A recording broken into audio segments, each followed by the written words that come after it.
Social media پہ آپ ان کے حالات دیکھ رہے ہیں نعت خوانوں کے، شرابیں پی کے نعت پڑھ رہے ہیں، کوئی بدماشی کر رہا ہے، کوئی کسی کی بچی لے کے نکل گیا، کوئی کسی کی بیوی لے کے نکل گیا۔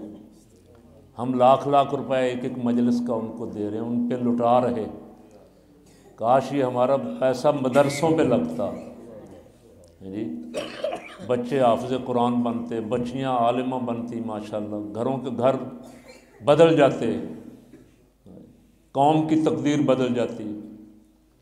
ہم بچے کے کان میں اذان پڑھنے کے قابل نہیں ہیں، باپ کا جنازہ ہم نہیں پڑھا سکتے۔ ایک تو ہے نا پڑھانا، ایک ہے پیچھے کھلو کے پڑھنا بھی نہیں آتا، ہمیں پڑھنا کیا ہے، دعائیں نہیں میں یاد۔ پیسہ اگر اللہ نے کسی کو دیا، حاجی صاحب جی بڑی سالانہ محفل نعت کرتے ہیں، 50 لاکھ روپیہ خرچ کرتے ہیں۔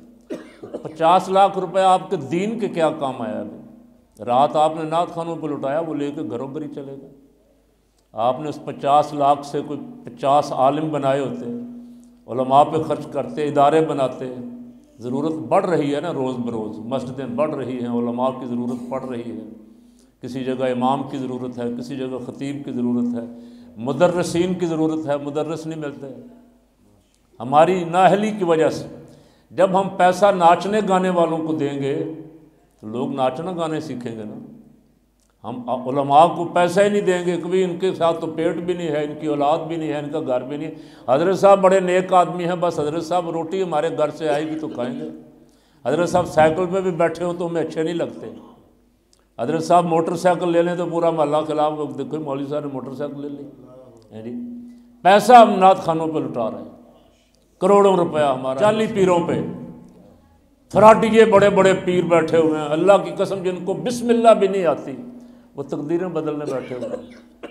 کسی کو بچہ دے رہے ہیں، کسی کو نوکری دے رہے ہیں، کسی کو کچھ دے رہے ہیں، بسم اللہ بھی ان کو صحیح نہیں آتی۔ ہم اتنی گئی گزری قوم ہے، ہماری اجتماعی بے حسی ہے۔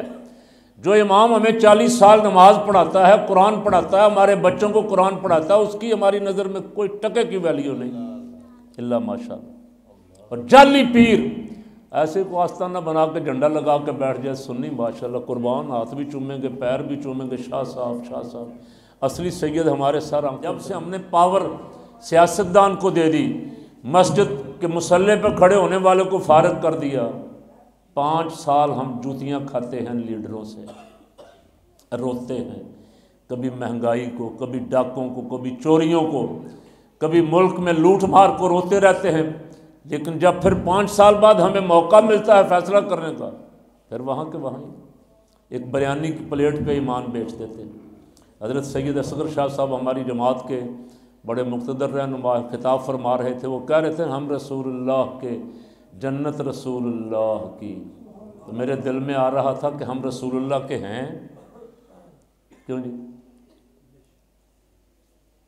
دعویٰ تو ہم کرتے ہیں، لیکن کبھی کبھی دیکھیں کہ ہم ہیں رسول اللہ کے۔ ہم کل کہیں گے کہ ہم آپ کے ہیں۔ ابھی انارکلی میں دھماکہ ہوا، لاشیں گر رہی تھیں، زخمی پڑے ہوئے تھے، اور دکاندار پرائز بانڈ والا، کچھ لوگ اس کے پرائز بانڈ لوٹ رہے تھے وہاں سے۔ آپ نے سنا کہ نہیں سنا؟ ٹی وی پہ خبروں پہ چلتا رہا۔ یہ کون تھے؟ مسلمان تھے، کلمہ پڑھنے، ہم میں سے تھے، ہم ہی تھے۔ ہم بھی ہوتے تو شاید اس کے ساتھ ہم بھی شامل ہو جاتے۔ ادھر لاشیں پڑی ہوئی ہیں، زخمی ہیں، چیخو پکار ہو رہی، اور وہ دکان لوٹ رہے پرائز بانڈ والے۔ مری میں لوگ پھنس گئے، لوگ موت کے منہ میں ہیں، اور ہم کمرے کا ایک رات کا 50,000 روپے مانگ رہے تھے، جس کمرے کی کرایہ 5,000 روپے، عام دنوں میں 5,000 روپے، 3,000 روپے، اس کمرے کا 50,000 روپیہ مانگا۔ ایک پانی کی چھوٹی بوتل 500 روپے کی بیچی۔ وہ ایک شخص نے کہا کہ میں نے، بچے تھے ساتھ، 3 پروٹھے بنائے، 1,900 روپیہ لیا۔ ہم رسول اللہ کے ہیں کیوں جی؟ وہ بولو تو صحیح ہو نا، چپ کر گئے نا اپنے بارے میں۔ ہم حضور سے دھوکہ کر رہے ہیں۔ ہم سمجھتے ہیں کہ ہم جیسے ایک دوسرے کو دھوکہ دے لیتے ہیں، ہم اللہ اور اس کے رسول کو بھی دھوکہ دے لیں گے۔ یخادعون اللہ والذین آمنوا وما یخدعون الا انفسهم وما یشعرون، جن کے بارے میں کہا گا یہ سارے میرے بزرگ علماء بیٹھے ہوئے، دائیں بھی بائیں بھی، وہ حضور کے پیچھے نمازیں نہیں پڑھتے تھے منافق، کیوں جی؟ وہ ہم تو یہاں نمازیں پڑھتے ہیں، وہ رسول اللہ کے پیچھے نمازیں پڑھتے تھے۔ وَإِذَا لَقُوا الَّذِينَ آمَنُوا قَالُوا آمَنَّا وَإِذَا خَلَوْا إِلَىٰ شَيَاطِينِهِمْ قَالُوا إِنَّا مَعَكُمْ إِنَّمَا نَحْنُ مُسْتَهْزِئُونَ۔ حضور کے پیچھے نمازیں پڑھتے تھے منافقین، اور ادھر جا کے یہودیوں کو کہتے تھے ہم تمہارے ساتھ ہیں، عیسائیوں کو کہتے تھے ہم تمہارے ساتھ ہیں، ہم تو تماشا دیکھ رہے ہیں، ہم تو استہزاء کر رہے ہیں، ہم تو مذاق اڑا رہے ہیں۔ اللہ نے فرمایا ظالمو تم اللہ اور اس کے رسول کو اور ایمان والوں کو دھوکہ دیتے ہو؟ نہیں، فرمایا تم اپنے آپ کو دھوکہ دے رہے ہو۔ اپنے بھائیوں کی لوٹ مار کرنا، ان کی جان سے کھیلنا۔ ہماری حضور کے غلاموں کی صفت تو یہ بیان کی گئی تھی، یُؤْثِرُونَ عَلَىٰ أَنفُسِهِمْ وَلَوْ كَانَ بِهِمْ خَصَاصَةٌ،